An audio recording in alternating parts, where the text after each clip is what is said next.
Howdy. Oh, you're on mute. Hey, Dave. Hey, hi, John. Hey, Dave, how are you? I'm good. How are you? I'm very good. Thanks for that deck or the presentation. Looked really good. Oh, great. Yeah, I'm happy with how our pieces dovetailed together. I thought it worked out well.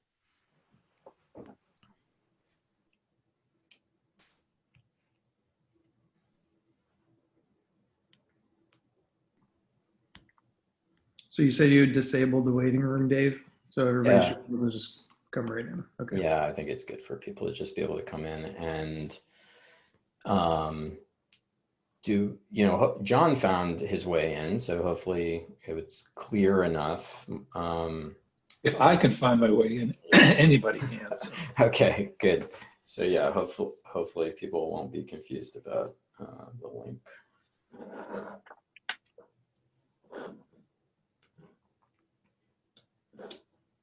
It might be worth, though, just to be on the safe side, I wonder if it's worth sending out just an email with the hyperlink to the Zoom session. You sent an email to everyone, Tom? Yep, I can do that again this morning. I'll do that now, Okay. Dave. Yeah, let's just do that. So if anyone's trying to figure out where it is. Yes, I was going to talk a little bit about, how to get around. But, they need to get here first. Yeah.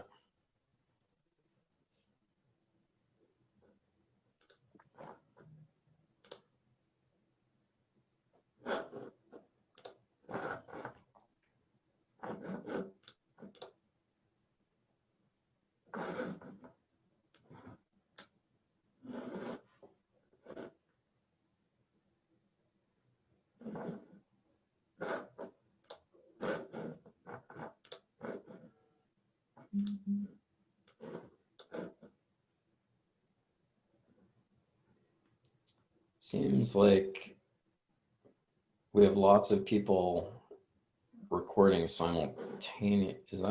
Is each person recording, like each executive person recording separately?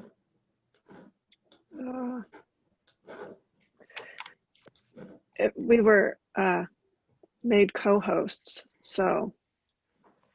Oh, I wonder if. We were able to record simultaneously yesterday. Okay, all right. But that wasn't it either.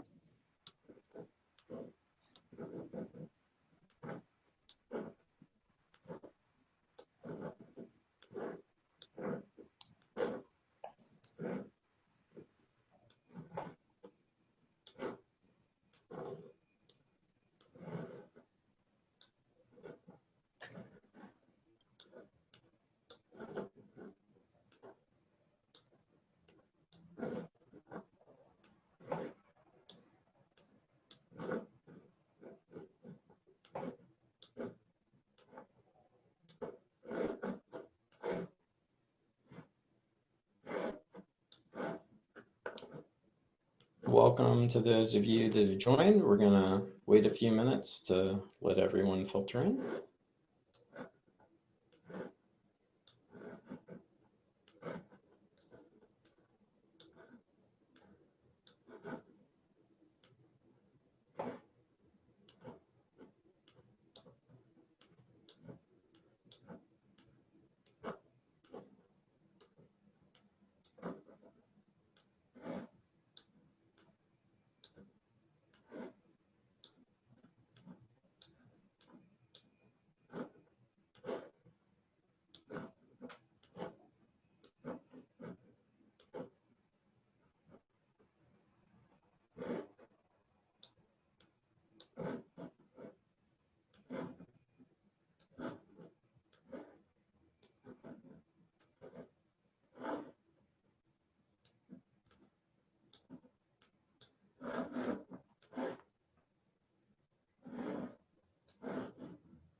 Why is it only exaptive people in right now? We have some non-exaptive folks as well. Yes, but yeah, okay. All right, I see people coming I in. think the exaptive folks were like, oh, we're going to show up a few minutes early. Everyone else is going to filter in a few minutes afterwards. And your email just went out, so. All right.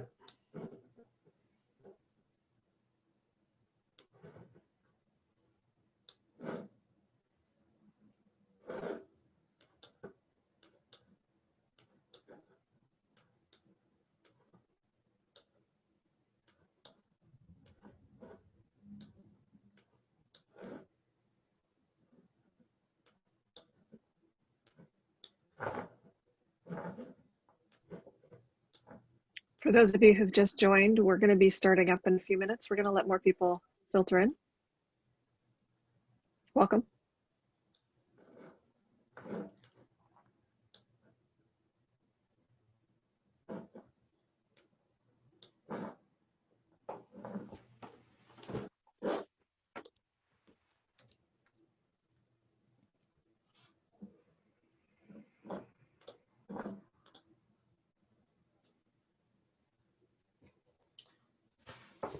It's good to see some names of people that I don't know, but I've come to recognize their name by looking in the Cognitive City. So, hi, Hector. I ended up seeing your node. We've got some things in common around, I think it's team science. So, might end up talking to you about that. All right, sounds nice. Nice to meet all of you. Nice to meet you. Hi, Rob.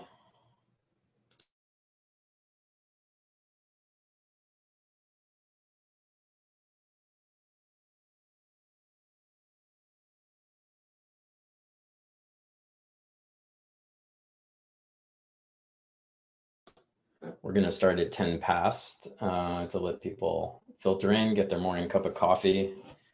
It's kind of like a real conference. I see that Rob already has his morning cup of coffee.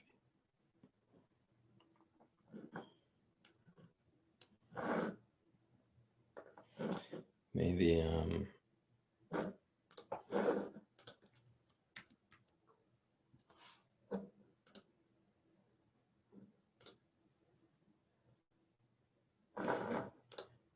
maybe what we'll do to entertain a little bit while we're waiting for other people to join is I'll share a view we've been putting together. And let's see if I can go into gallery view as well so I can see those of you that are joining. Let's see some names that maybe I don't know. Claudia, we have, there you are. So I'm here. It looks like neuroscience, statistics, humanities, global health. That's interesting. A few other people with a neuroscience connection. Are you guys able to see my screen okay? Yeah, totally. Yeah, so if you don't mind, while we're waiting a few minutes for other people to join, what's the neuroscience connection?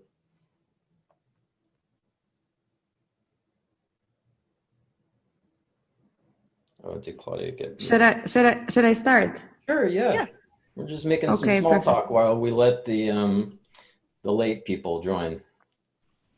Okay, perfect. So so neuroscience, I mean, we actually, Hector and I, we work in the same lab. Mm-hmm. And the paper you mentioned, or our contributions, is so we've been working on this together. And this was, so last year I finished my PhD in information and communication technologies with an emphasis on neuroscience and digital health. And in particular, I was investigating the principles of recovery after stroke, cognitive and motor and language deficits. And I was using novel technology such as virtual reality to enhance neurorehabilitation post-stroke, let's say. And so that was the neuroscience about it, was that if we believe that we understand how the brain works, then we can cure it, and then we can design principle-based therapies to foster relearning after stroke, let's say. Interesting. So we're just, for those people that are joining, we're just waiting a few minutes to let some other people join, and we're using the Cognitive City to look at some connections we have across the different members. So, you know, you share a neuroscience connection with Terry Gilbert, who's one of my colleagues. And Terry, you want to mention your neuroscience background? Yeah, sure. I started out as a G protein coupled receptor biologist, and there's a lot of G protein coupled receptors in the brain, and I tend to gravitate toward complexity. So I was fascinated by the neurosciences, and I worked at the Allen Institute for Brain Science for several years, and I was involved with training people how to access the data and use the data there. So, you know, neuroscience for me really is talking about the brain and having people who work on the brain have the kind of tools that they can use to forward their own research.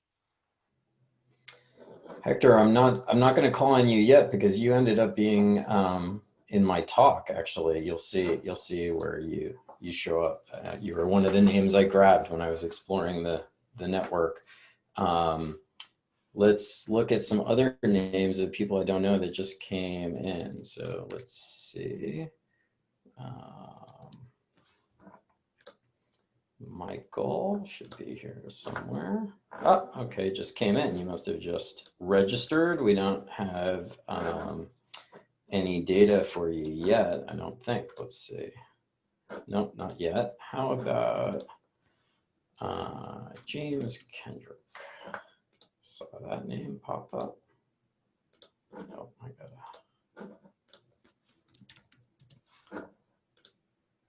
Hey. Where are you? Oh, there, you're already selected. So data science, data stewardship, innovation management. You want to talk a little bit about innovation management while we're waiting for some other people to filter in? Oh, you're gonna have to say that again. He just connected to audio. James, can you hear us?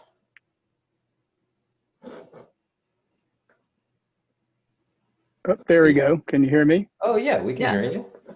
Ah, good. Let me see if I can turn my video on here. 1 second.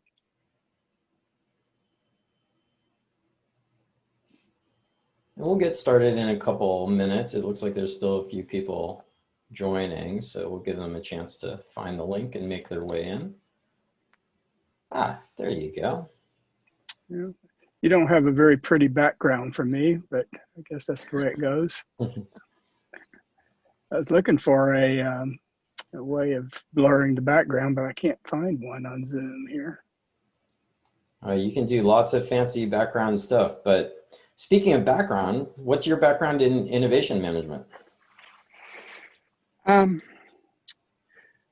Well, you know, I've been a career consultant all my life.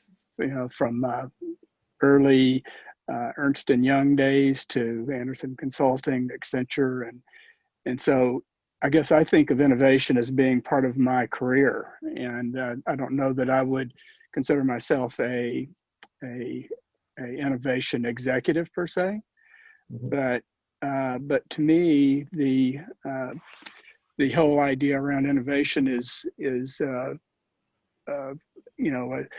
Well, I guess it goes back to this, David, that in my early career, I think, again, I talked about this, where this all started for me was at MIT Sloan when we were looking at how information technology was going to affect management in the 90s.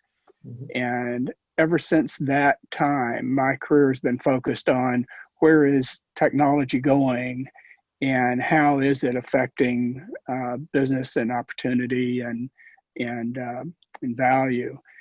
And so at every step of the way, from sort of early days of data management to the sort of the integrated global ERP days, then on to electronic business, and then into cloud technology, and then now moving from what I think I was moving more from, just sort of a cloud infrastructure to really utilizing data in a big way, like you're doing from a predictive standpoint, and then on to machine learning and artificial intelligence. So I think of all of that is thinking about, how do you manage innovation and take advantage of those technologies. I don't know whether that helps you in terms of what you're looking for, but it's great to get to know some of the people that are in the virtual room, so to speak. I see some other new names, and I'm gonna see some where they sort of fall in our network map, and then I think we'll probably get started with a bit of a kickoff talk. So let's see. Yeah, and I'd like to say just a couple words about logistics. So. Oh yeah, well, why don't you, here, we'll do one more. So Bobak, I see you've got some background in some topics that we haven't talked about: software development, continuous improvement, statistics. What about software development? That connects to a lot of other people in the group. What's your background there? Hello, everyone. Hi. Hi. Sorry, I think my background is not that, or maybe I can just second. It takes some time. I didn't expect to talk. So, that's okay. Okay. Can you see me now? Yeah. Oh, that's a okay. great background. Yeah.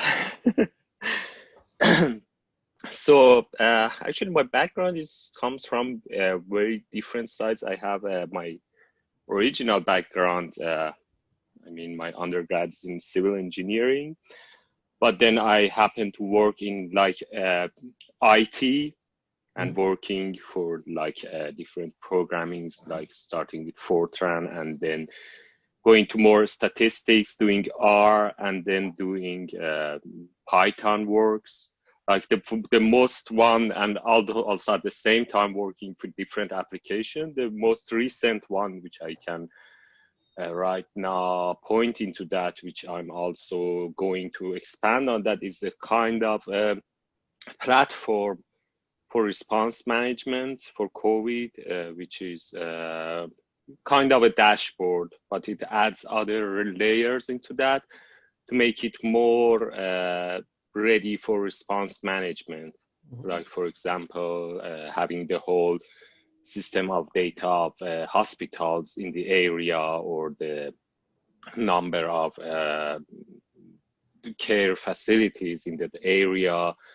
And then, but at the end, it ends up in having the data for them. Like, for example, we were looking for exact data for number of ICU beds, so that they could use it for their what they say their for the hospitals. They could use it for their management of their, and having an idea of how to get prepared for the new surge of patients. And based on that, so it's the latest one which I can remember. So it comes from different sides, all the way from modeling finite element analysis in Fortran to statistics, and now recently more into a system of GIS, which I can say. Great. Well, great to have you here. Let's go ahead and get started. I'll switch over my share to the presentation I wanted to do to kick things off. While I'm doing that, Terry, you want to talk about logistics? Yeah. So, welcome everybody. Thank you for being here. I'm Terry Gilbert. I, along with other Exaptive folk, are your host. If you're from Exaptive, you just wave. Okay. One of the things, if you have any questions at all during the conference, one of the things you can do is you can post in the chat. We've got people monitoring the chat, and these sessions will be recorded. And part of this, and you probably can already tell that this is a different kind of conference, and not just because of what it is that we're talking about and the technology that we're using, but the conversation is going to be shaped by your being here and your contributing to the conversation and bringing your views and your methodologies and your subject matter experience to the conversation. So there's a couple things. In the chat, I'm going to post this link. So you should all already be at this link, but this is a way to participate today. So you can come to this link. It'll show you the agenda, what we'll be talking about, and there's also actions that you can take throughout the day that will be from this link as well. So we will be giving you plenty of time to actually do a little work in the city as well, and you can do that mostly from this page. So, and then as far as if you can, it makes, since this is going to be a conversation, it makes a difference if you can turn on your video. That may actually cause issues with bandwidth and things like that. But if you don't mind turning on your video and joining in the conversation that way, that would be great. And I'm going to turn it over to Dave as he will start jumping in and showing you some of the things that you can do in the city and during this conference. Thank you again for being here. We really appreciate your participation today.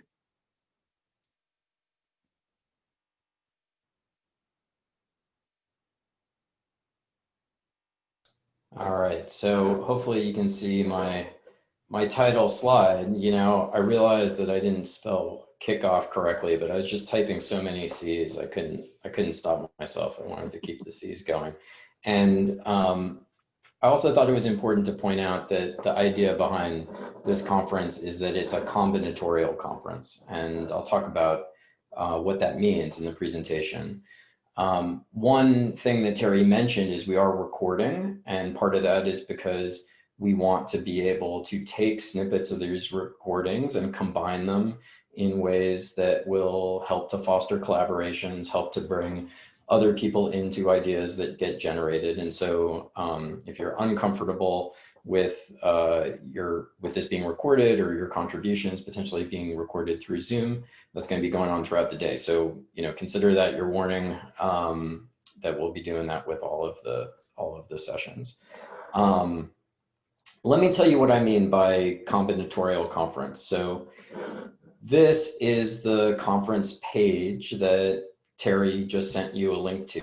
And one of the features on this page that might not be super obvious is being able to look at the attendees, and you can click some of them. Hector, you see I ended up clicking on you, Claudio, Madeline. And then if you're doing this, don't forget to click yourself as well. And once you select a few people, you can build a network that lets you see what you have in common with those people. And this is because we want the Cognitive City to be a place where people can combine with each other and combine their expertise with other people's expertise. I had just picked, yeah. Sorry, could you toggle your screen share for a sec? Because you got, like, the screen is kind of split in half with your PowerPoint in the network map.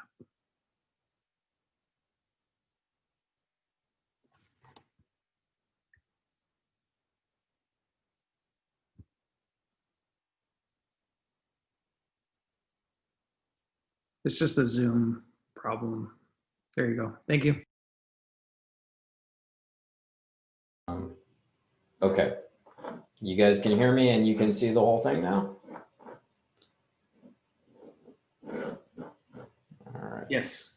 Great, thanks.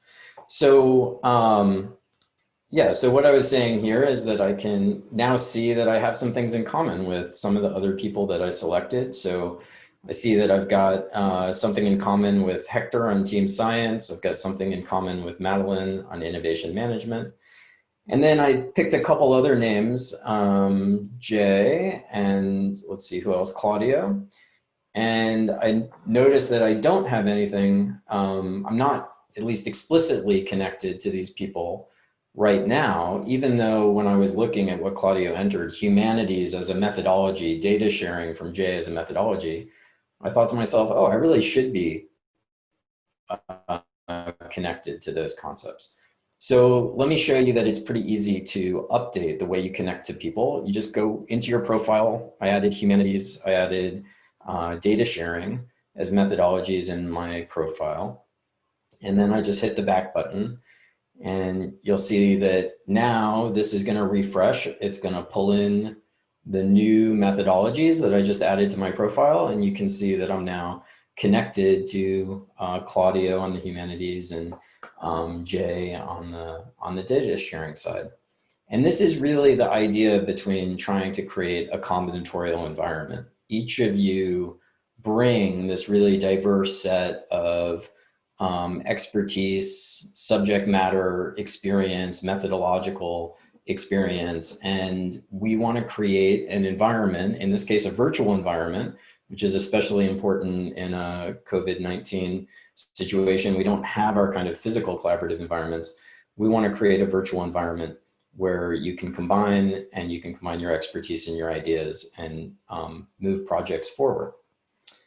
Here's why I think this is an absolute imperative that we do. This is a graph that shows the number of effective researchers from the 1930s. This is in the US, from the 1930s to the early 2000s. And you can think of these like knowledge workers, the number of knowledge workers that have been employed in the US. And this line, this blue line, is something that's called TFP, total factor productivity. So this is a metric that economists use to try and measure innovation. It's basically looking at what the GDP of the country does when you take away certain things that you just expect to kind of go up. And so that's why they think of this as a measure of innovation. The main thing here is that there's a lot of knowledge workers getting added, and there's pretty much flat to decreasing TFP growth. And this, to me, is really concerning. This is why I think we're faced with some existential challenges when we deal with things like climate change or like global pandemic, which is, if you look at the curve based on the sort of research productivity, the TFP per number of researchers, we're putting researchers up, we're adding lots more researchers, but research productivity is going down. I'm gonna pause for a second, and something about toggling that Zoom means I can't see any of you anymore. So I'm just gonna see if I can find you. Ah, there you are again, great. Okay, and hopefully that doesn't mess up my my share. Are you able to see my next slide here of Yep. red line? Okay, great. So I think part of the reason that we're seeing this kind of decrease in effective researcher productivity, at least according to this Stanford MIT article, which was a few years ago, is that the way that people are working together is really changing. And this is now looking at the average number of authors per paper. So you can see kind of up until the 1960s, 1965, the average number of authors per paper was under 2. So research was being published. Of course, these authors had teams that were working with them, but sort of main authorship on a paper was 2 or less. Now we're up to 5. And this really represents, I think, something more than just attributing more authorship. I think it represents that there's growing complexity in the way people are doing research. And the challenge with complexity in research is encompassed by this picture that came from the book, The Mythical Man Month. And it's dated because phones don't really look like this anymore. But what's interesting about this is when you have 2 nodes or 2 people, 2 researchers, up until 1965, 2 researchers, they've got one connection between them. But if you go to 5 researchers, you've got 10 different ways that they can connect and talk to each other. And if you go to 12 researchers, this starts to grow combinatorially. This is something that's called the combinatorial explosion. And I think this is really the explosion of complexity that we need to manage in big research endeavors. it's hard to wrap your head around combinatorial explosion. So I found a couple slides from this great blog post by Jeff Lowry, Combinatorial Explosions Explained with Ice Cream. And there's two pictures in it. And here is where he's showing exponential growth. Exponential growth is usually the type of growth we use when we're trying to think about something growing quickly. And you can see how exponential growth really dwarfs linear growth. But if you plot combinatorial growth over that, it completely dwarfs exponential growth. It makes exponential growth look almost flat. So this is really because adding more people, adding more nodes creates all of these new connections, and we're not well equipped to handle those new connections and those new pathways. And this is leading to problems in COVID-19 response. So this is an article from Wired Magazine talking about when it came to anticoagulants in COVID-19, the research hasn't happened. Here was one researcher saying, each hospital tried to develop their own protocol. Could we have joined up hospital networks and developed a coordinated anticoagulant regimen? Of course, that's what he wanted. That's hard to do. Creating these kinds of collaborative networks is hard. And that's part of the reason that we're having a challenge in response. Not only do we have issues creating these kind of human networks working on things, we have a problem with the combinatorial explosion when it comes to information. This was an article about the infodemic, and something that the World Health Organization has said has made it difficult for researchers to fully digest the rapidly evolving discoveries. And part of the reason this is hard is not just that we're creating a lot of new research, but people are trying to understand that research in relation to all of the other research. So it's a combinatorial problem. Daniel Pink wrote a book called A Whole New Mind that I think has an interesting perspective on this. What he says in the book is, we have thought about these three main ages that we've moved through societally: the agricultural age, the industrial age, the information age. The claim he makes in the book is that we're not in the information age anymore. We're in a different age that he calls the conceptual age. And I think this is really important to sort of recognize when the WHO talks about the infodemic. Well, you know, the information age is really about generating a lot of content. And if we think about each piece of content like a Lego piece, the information age has been about putting all of that content on the web or in databases, in data warehouses, having a big bucket of Legos. But what Pink says is that the conceptual age is really about not having the Legos, but connecting them together. And this, I think, is the way that we need to start thinking about information and people. Let me make an example with airports when I talk about the difference between sort of having the Legos and connecting the Legos. This is, I'm based in Oklahoma City. Oklahoma City Airport is planning an expansion. This is a fancy picture of what that's going to look like. So this is one airport. This is a map of all of the major airport hubs across the world. What makes air travel amazing is not that there are these hubs all around the world. It's not about those hubs. It's about the fact that you can get from hub to hub. It's the connections between them. Or said another way, it's not about the nodes on the left, it's about the edges. And this, I think, is sort of consistent with this point about the conceptual age, which is, it's not just about the Lego blocks, it's about how you connect them together. From the perspective of data landscape, people are trying to connect the Lego blocks together, and there's been a big focus on linked data. That's part of the title of this talk, linked data. And this is a picture from the Linked Open Data Cloud, which is a big open project to try and get open source repositories of data, not just to exist on their own, but to exist in a network relative to each other. And it's amazing to see how this has grown over the last few years.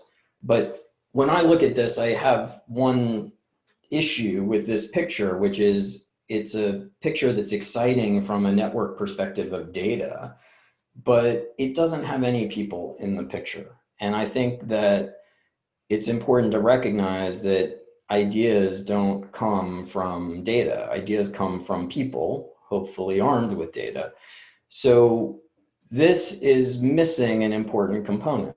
It's missing the person component. And there's been a lot of research about how people generate ideas when they're embedded in these networks. This is a paper from 2004 called Structural Holes and Good Ideas.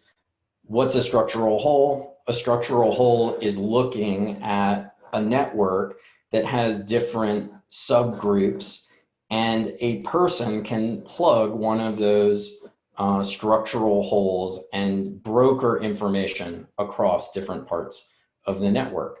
And the research in this paper says that when you're able to put people into the positions, or when people exist in the positions that operate across these structural holes, they are able to generate good ideas. I of what a good idea means, and so does the person in the paper. I'm not going to get into that right now, but let me just check in. I've got something that says connecting to cloud server. Can you guys still hear me okay? Yep, and I see that as well. Okay. I All see right. it Well, too, and the recording stopped for a second, but it's going again. okay. So. All right. So here's, I think, the takeaway from structural holes and good ideas, which is managers who broker connections across structural holes in their organization are more likely to have good ideas. The brokerage value of an idea resides in a situation, in the transaction through which an idea is delivered to an audience, not in the source of the idea, nor in the idea itself.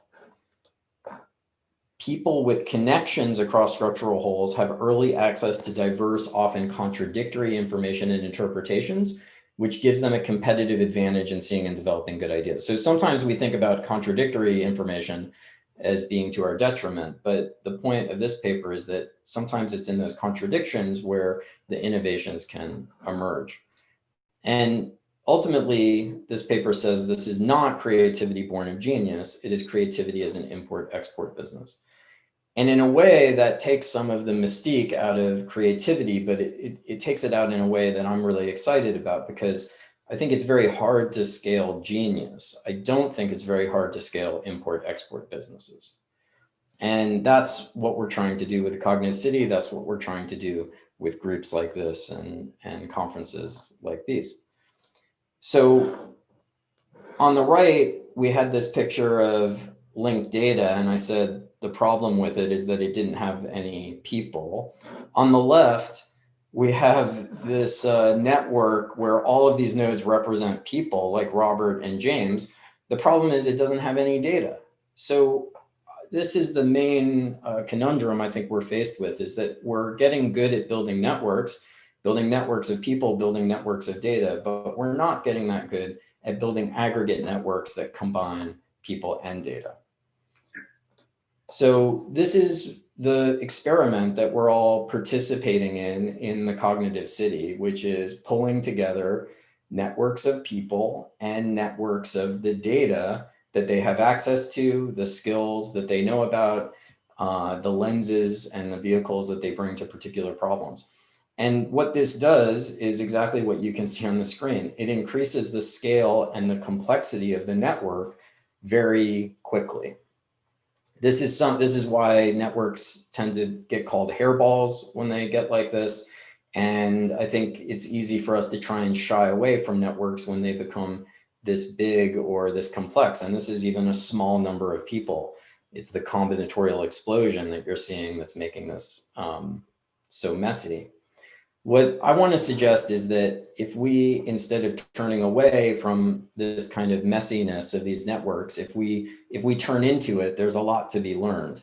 That sometimes when we add more nodes and more edges, we don't just get a bigger hairball, but we get something categorically different. And this is what is behind this paper, More is Different, by P.W. Anderson. He was looking at this from a sort of material perspective, looking at crystalline structure and saying, at a certain point, when you add more material in certain ways to something, you get different emergent properties. I want to apply this thinking to networks. He says, The constructionist hypothesis breaks down when confronted with the twin difficulties of scale and complexity. So as we were just looking at, our networks are increasing in scale and increasing in complexity. He says the behavior of large and complex aggregates of elementary particles, it turns out, is not to be understood in terms of a simple extrapolation of the properties of a few particles. Instead, at each level of complexity, entirely new properties appear, and the understanding of the new behaviors requires research, which I think is as fundamental in its nature as any other. This research is what I'm encouraging you all to help us participate in, to experiment through combinatorial conferences like this, what it means to create networks of increasing scale and complexity and try and drive them to be productive, efficient, and innovative. And in order to do that, we're not going to just be able to participate in the networks with the tools we have today. We're going to have to create new tools. And the creation of new tools is something that I think is important for this audience in particular. You know, looking at the people that are coming to the conference today, most of us are not virologists or medical professionals. We're probably not going to be the ones that are going to develop the COVID vaccine. We may be the ones that work on tools that help others develop their responses to COVID. And being a tool builder is important because the tools that people have at their disposal change the way they do their work and think about the problems behind their work. I'll give an example with architecture. Computer-aided design, CAD, really changed the way architects design buildings. Instead of having to draw everything by hand, they could use software and they could assemble these large visions for their buildings. The only problem is if you have a CAD program that is designed to help you build buildings like this, it's going to be problematic if the vision you have in your head is a building like this. So this is a Frank Gehry building, and he was famous for envisioning buildings with organic curves that no one could actually figure out how to build. The point being that you're not going to be able to build a Gehry building with an AutoCAD tool that really just draws rectangles. And Gehry found that he couldn't create the types of buildings that he wanted to build with these types of tools. He had to actually take some CAD software from a French company that was using it to design fighter planes, which knew a lot about curves. And that was what he was able to use to build his organic buildings. In fact, his CTO ended up doing a PhD at MIT and writing his thesis about this relationship between tools and processes. The relationships between tools, process of making enabled by tools, and the objects produced by operating tools are subtle and deep. The operations enabled by a chosen tool guide the operator to make specific types of objects or products that the tool affords. So what I want to mention here is that these tools are not just for building things. These tools are also for thinking about things. Here's another type of tool.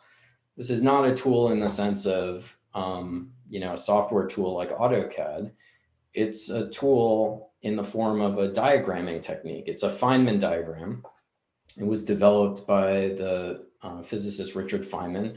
When they made a stamp to him, they put Feynman diagrams around his head on the stamp.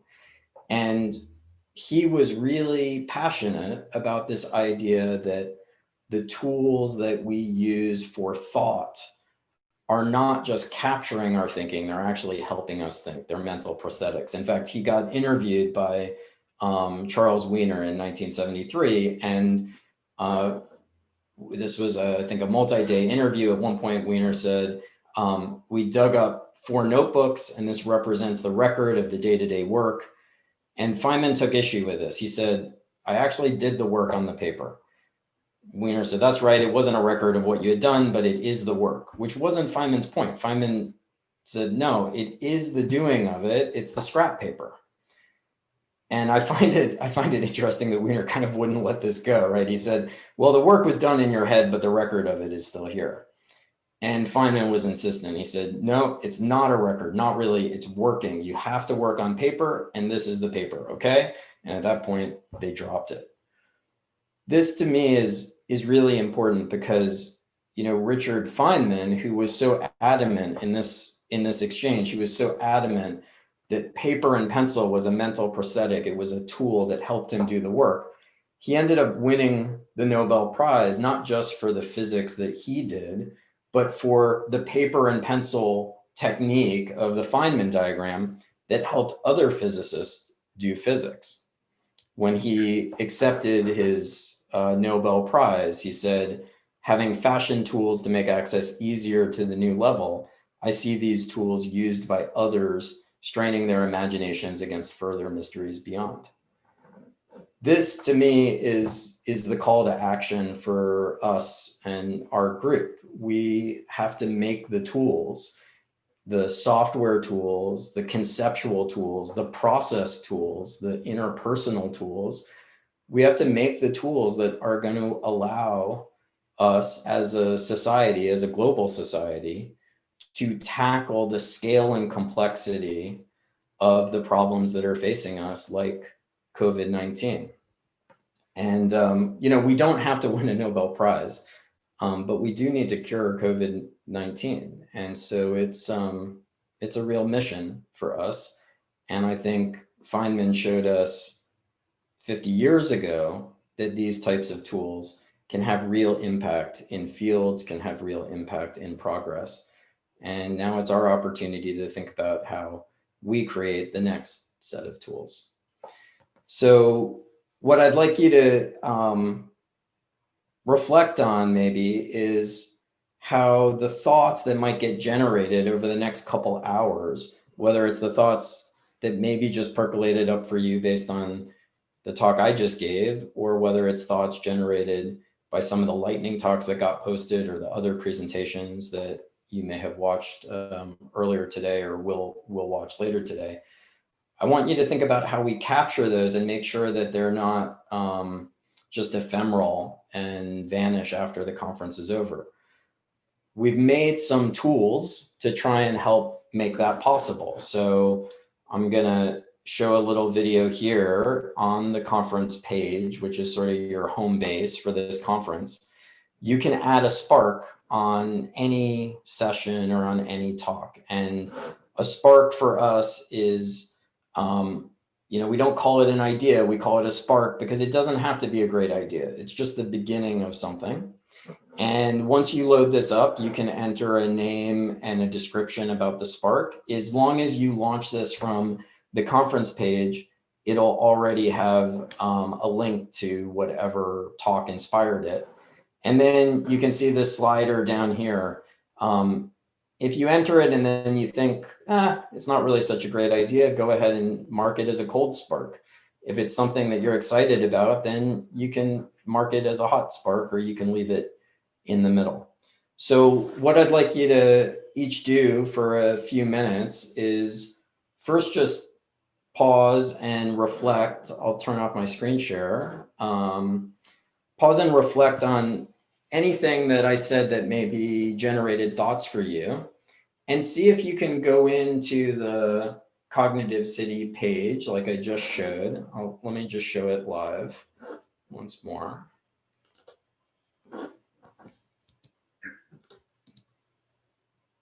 Oh, I gotta get rid of PowerPoint for a second. Okay, so here we go.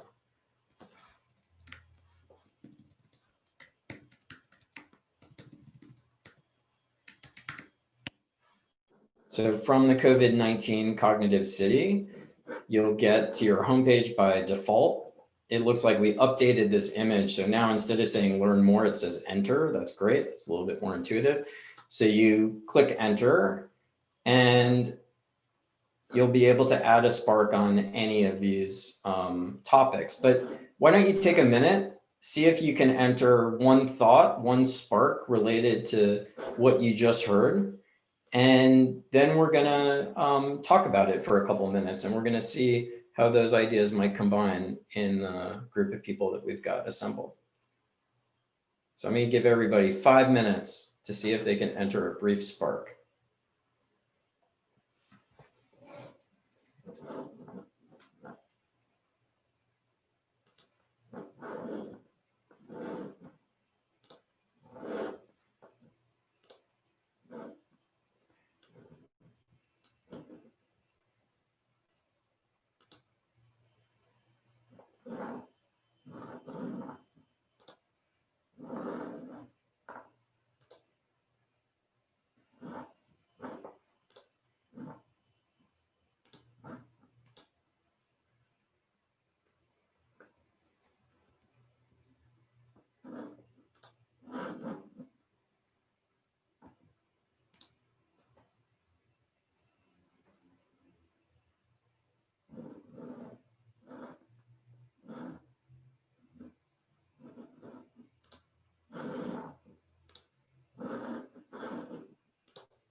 I see some sparks coming in, so keep going for a couple more minutes and then we'll talk about them before we end the session.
Okay, your 1 minute warning. If you're in the middle of entering a Spark, go ahead and submit it.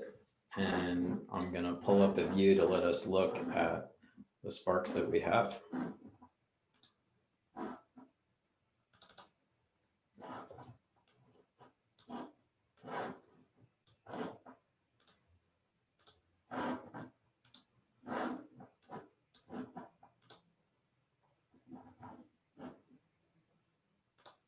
Looks like we've got some additional ones.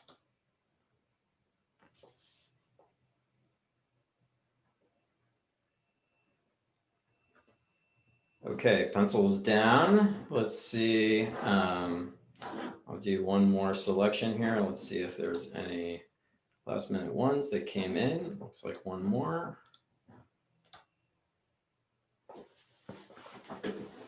All right, well, thank you. You know, you might not have known that you were going to get homework throughout this conference, but that's part of coming to a combinatorial conference is we want to be able to create new ideas based on what we're hearing. And I think, John, this was a really interesting spark that you raised that I think is very much in line with this idea of combinatorics. What will happen to the patent system or systems as the number of people contributing to projects continues to grow? Will data records help point to individuals that generated ideas, or will it explode because everyone contributed? So, John, you want to maybe just mention a little bit of who you are, you know, what perspective you bring that your mind went to IP, and maybe elaborate on this spark a little bit? Well, sure. Yeah, so my background is a mechanical engineer, been doing product development and commercialization probably forever. And I'm currently at an organization called Summit based in Boston, which is focusing on collaborations. And I think, you know, clearly what we've seen, just as Dave was showing, the number of people contributing to innovations today, you know, it's multi collaborations. And, you know, we obviously we focus on commercialization, and intellectual property is very important. So that you have, you know, you can protect the inventions that you have, and having identifying inventorship is very important. But I'm really scratching my head, and I think the presentation today really kind of highlighted the fact that the way things are going, so many more people will be involved. And I don't know how you can attribute a single idea that's come out of a collective exchange to one or two individuals, which is the way the patent system seems to want to go. So I don't have an answer at all, but I could definitely see this as becoming more and more of an issue. Thanks. I think, you know, I think this is a great example that a spark doesn't have to be an answer. It is just a spark of something that was generated. And I'm sort of curious if I look in our, I'm going to look at maybe a list of subject matter expertise. I'm sort of curious to see if in here we have anybody that has anything related to IP. Yeah, it's interesting. Sometimes we get some people with that kind of background. Let's look at any methodologies that maybe might be related. If you're thinking, oh, but I have some background that's related to that, then you can add it through your profile. You can see we're going to keep using this sort of network perspective as a prop for our conversations. Let's look at one of the other ideas that was generated here. So Natalie, I thought this was an interesting perspective. So it's not who you know. To study gaps, we need to intersect network information with other data points. Women who have networks that resemble those of high placing men are low placing. Women with the same networks as men don't get the same advantages. They need networks that include other women. How do we study research questions like this in the graph? I mean, I think this is absolutely critical. We've seen lots of, you know, divides, the gender divide, the racial divide. You want to just talk a little bit about your background and elaborate on this in any way? Sure. I'm an e-research librarian at University of Notre Dame. And I remember when I first read the outcome of this study of Nitesh Chawla at Notre Dame, and they studied business school graduates, looking at who was connected to who in their class cohort. and who those people emailed and with which frequency. And their findings were really interesting because they indicated that the graph alone couldn't tell the story of who advantaged who through the network of connectivity between those who could help one another achieve higher rank or pay in their future employment. There's a lot more to employment than just that story alone, and the research delves into that. But remember sitting there watching Nitesh show the data, thinking that if we hadn't been able to intersect the graph and the network of connectivity, we never could have known that simply having or encouraging these young women to, quote, know the same people as the men did wouldn't be enough. And that we've probably been giving women some of the wrong advice the whole time, but we couldn't know that until we could query the graph and intersect the graph with other data. So I'm really interested in research questions that let us do that, and ways that helping people see data in that way helps them create new research questions as they do exploratory analysis. So I love what I see in the COVID city, and it helps me think about the graph and how to query it in new ways. Thanks. I think, both of these concepts that we just heard John talk about in terms of IP and Natalie talk about, I think, thank you for entering these. And I think they really fit with this idea of we need to find new ways, new models for leveraging the graph. And I find myself thinking about the COVID situation and what an analogous challenge might be in terms of what you described of women and men and having, even though they might know some similar people or have some similar sort of graph structure, it doesn't necessarily manifest the same way. I find myself thinking about the ways that COVID has targeted, not targeted, it has affected minorities more than other populations. And I wonder about some of the research and reasons for that.